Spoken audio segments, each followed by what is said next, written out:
ஆச்சி மசாலா. எந்த சமையலும் ருசி தேடும் ரகசியம் 20 ரூபாய்.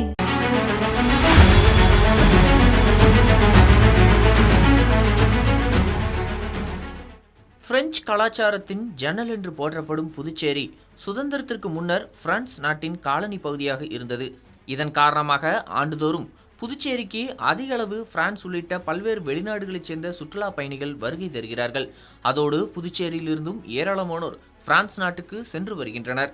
புதுச்சேரி யூனியன் பிரதேசத்திற்கு என்று தனி கல்வி வாரியம் கிடையாத நிலையில் புதுச்சேரி காரைக்கால் பகுதியில் தமிழ்நாட்டின் பாடத்திட்டமும், மாஹே பிராந்தியத்தில் கேரளா பாடத்திட்டமும், ஏனாம் பிராந்தியத்தில் ஆந்திரா பாடத்திட்டமும் கடைபிடிக்கப்பட்டது. இந்த சூழலில் கடந்த 2024-25 கல்வியாண்டு முதல் புதுச்சேரி அரசு பள்ளிகளில் முழுமையாக சிபிஎஸ்இ பாடத்திட்டம் அமல்படுத்தப்பட்டது. இதன் காரணமாக புதுவையில் உள்ள தனியார் பள்ளிகளும் படிப்படியாக சிபிஎஸ்இ பாடத்திட்டத்திற்கு மாறின. தமிழகத்தைப் போல புதுவையில் இருமொழிக் கொள்கை கடைபிடிக்கப்பட்டு வரும் நிலையில் அரசு பள்ளியில் தமிழ், ஆங்கில மொழியும், தனியார் பள்ளிகளில் தமிழ், பிரெஞ்சு, ஆங்கிலம் இவற்றில் ஏதாவது 2 மொழியையும் மாணவர்கள் படித்து வந்தனர். தற்போது பெரும்பாலான பள்ளிகள் சிபிஎஸ்இ பள்ளிகளாக மாற்றப்பட்டுள்ள நிலையில் இந்த பள்ளிகளில் நடப்பு கல்வியாண்டு 2026-27 முதல் 6ஆம் வகுப்பிலிருந்து ஆங்கிலம், இந்தி, தமிழ் என மும்மொழிகளை மாணவர்களுக்கு கற்பிக்க வேண்டும் என்று மத்திய அரசின் இடைநிலை கல்வி வாரியம் உத்தரவிட்டுள்ளது.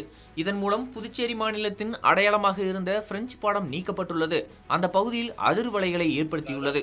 பிரெஞ்சு மொழியை நீக்கிவிட்டு தேர்ட் லாங்குவேஜ் என்று சொல்லக்கூடிய அந்த பிரெஞ்சு லாங்குவேஜ் நம்ம புதுச்சேரி மாநிலத்தில் இருக்கிறது. புதுச்சேரி மாநிலத்தை பொறுத்தவரை இன்னொரு சிறப்பு என்னன்னு கேட்டீங்கன்னா மல்டி லிங்குவல் ஸ்டேட் என்று சொல்லக்கூடிய அந்த அங்கீகாரத்தை பெற்றது. காரணம் பன்மொழி தன்மை கொண்ட அந்த புதுச்சேரி மாநிலம். அதுதான் இந்த மாநிலத்தில் இருக்கக்கூடிய ஒரு சிறப்பு. தெலுங்கும் பேசுவார்கள், மலையாளம் பேசுவார்கள், தமிழும் பேசுவார்கள், பிரெஞ்சும் பேசுவார்கள்.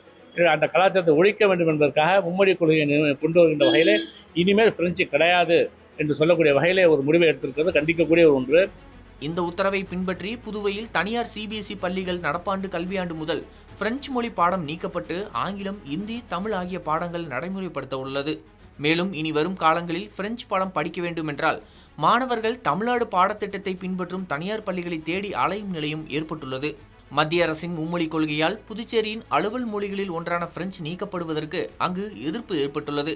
புதுச்சேரியின் பெரும்பாலான பள்ளிகளில் பிரெஞ்சு ஆசிரியர்கள் பணியாற்றி வந்த நிலையில் அவர்கள் விரைவில் பணியிலிருந்து நீக்கப்பட உள்ளனர். மத்திய கல்வி வாரியத்தின் இந்த அறிவிப்பிற்கு காங்கிரஸ், திமுக, அதிமுக உள்ளிட்ட கட்சிகள் கடும் கண்டனத்தை தெரிவித்துள்ளன. புதுச்சேரியின் அலுவல் மொழிகளில் ஒன்றாக பிரெஞ்சு இருந்து வரும் நிலையில் அந்த மொழி கல்வித்துறையிலிருந்து நீக்கப்படுவதற்கு அங்கு பரவலாக எதிர்ப்பு எழுந்துள்ளது.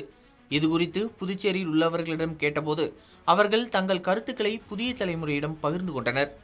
உண்மை இப்போ நேற்று ஒரு செய்தி வெளியில் செய்தித்தாள் மூலமாகவும் நியூஸ் சேனல் மூலமாக தெரிய வருது. என்னன்னா, இப்போ பாண்டிச்சேரியில் இருமொழி கொள்கையை திணிக்கிற நோக்கத்தில் பிரெஞ்சு மொழியை ஒரு நமக்கு ஒரு இங்கே ஏற்கனவே பிரான்ஸ் சிட்டிசன் நிறைய பேர் இருக்காங்க, போகிறாங்க வராங்க, அவங்களுடைய வரலாறுலாம் தெரிஞ்சுக்கிறதுக்காக ஒரு சூழ்நிலையில் பிரெஞ்சு மொழிலாம் இங்கே ஒரு விருப்ப போட மாதிரி இருந்தது. இப்போது இங்கே இருக்க அரசியல் சூழ்நிலை பயன்படுத்தி இருமொழி கொள்கையை திணிக்கிற நோக்கத்தில் தமிழகம் மற்றும் பிரெஞ்சு மொழியை எடுத்துட்டு கட்டாய இந்து மொழி திணிப்புகளை அரசாங்கம் செயல்படுது. இது ரொம்ப உண்மையாக கண்டிக்கத்தக்கது. அது இல்லாமல் இங்கே ஏற்கனவே பிரெஞ்சு மொழிக்காக நிறையா டீச்சர்ஸ்லாம் இருக்காங்க, போகிறாங்க வராங்க. இப்போ அவங்க வாழ்வாதாரம் பாதிக்கப்படும். பிரெஞ்சு மொழின்றது என்னென்னா படிப்பு சம்மந்தமாக ஃப்ரான்ஸுக்கு இங்கேருந்து போகிற ஸ்டூடெண்ட்ஸுக்கெலாம் அந்த மொழி ரொம்ப தேவைப்படுற ஒன்றா இருந்தது. அது எம்பசி இங்கெல்லாம் நிறையா இங்கே தான் மேக்ஸிமம் இந்தியாவிலே பாண்டிச்சேரியில் மட்டும்தான் ஃப்ரான்ஸ்காரங்க அதிகமாக வாழக்கூடிய பகுதி. அது இல்லாமல் அந்த எம்பசியோட மெயின் அஃபிஷியல்ஸ்லாம் இங்கே தான் இருக்காங்க. இது அரசாங்கம் மிகப்பெரிய ஒரு துரோகத்தை இழைக்கிறாங்க. பசங்களுக்கும் சரி, இங்கே இருக்க வாழக்கூடிய ஃப்ரெஞ்சு வாழ் சிட்டிசனுக்கும் சரி. அதனால் இது வன்மையாக நாங்கள் கண்டிக்கிறோம்.